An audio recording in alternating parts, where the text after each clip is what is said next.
Pavlov's aim was to discover what caused saliva to flow. He rerouted the salivary ducts to the outside of his dog's cheek so that he could collect and measure the spittle.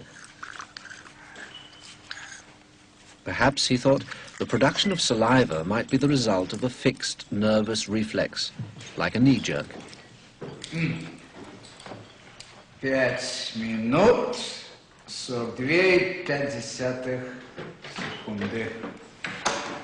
After taking many measurements of spittle, he confirmed that the dogs drooled automatically when their tongues touched food.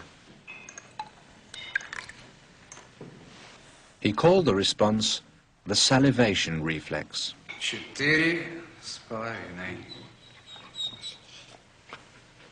Хорошая собачка. Я предлагаю поменять собаку. But his work started to run into trouble. As his dogs became familiar with the experimental routine, they started to fill their cheek tubes before Pavlov had a chance to stimulate their tongues. The dogs were learning to anticipate food. Pavlov tried a new technique.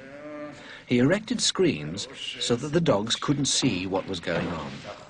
Before passing meat through the hatch, he introduced a stimulus that was totally unrelated to feeding. A ticking metronome.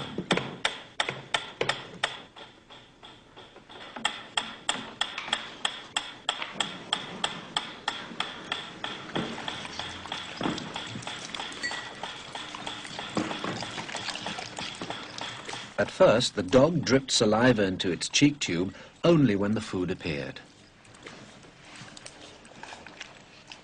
But after a number of trials, the dog began to connect the ticking with the arrival of meat.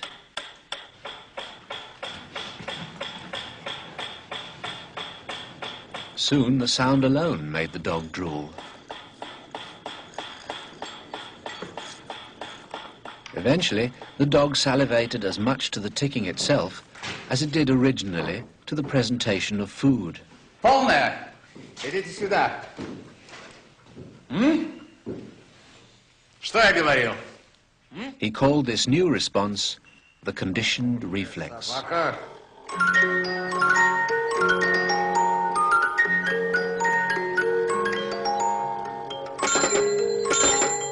Whatever the stimulus, his dogs could soon be conditioned to produce saliva.